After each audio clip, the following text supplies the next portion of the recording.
Well, hello everyone. Well, I'm here again today to talk to you all about something to help you, especially you younger canners. And I'm not talking age. I'm talking about you folks that are just starting out with your canning. And I know lots and lots and lots of folks that are just starting out are going to go to a yard sale or consignment shop or, just anywhere and buy them a good used canner. So I wanted to talk to you about some things pertaining to getting a good pressure canner and then how to use that pressure canner. Now, the first thing I'm going to suggest as far as buying a used pressure canner is set that canner on a flat surface and make sure it does not wobble on the surface. You don't want to buy one that has the bottom warped in it where it will not sit flat.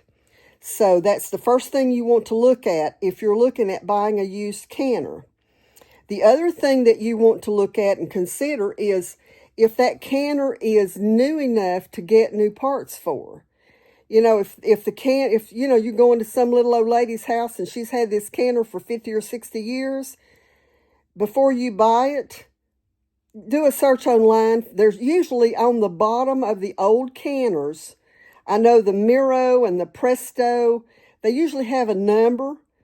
There's a seal in the very center of the bottom of the canner, and there's a number on it.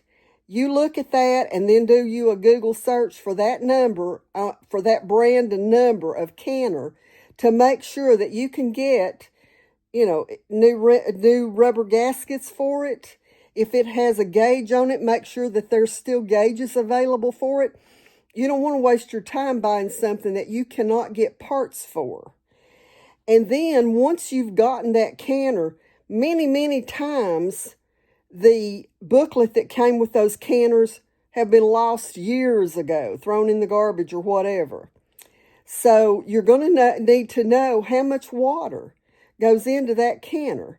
So what you're going to need to determine, and you can do this by looking, do a Google search for that canner name and number, and it'll tell you if it's a 16 quart or a 22 quart or whatever. You're going to need to know that because you will need to know how much water that you need to put in that canner for you to pressure can your food in it.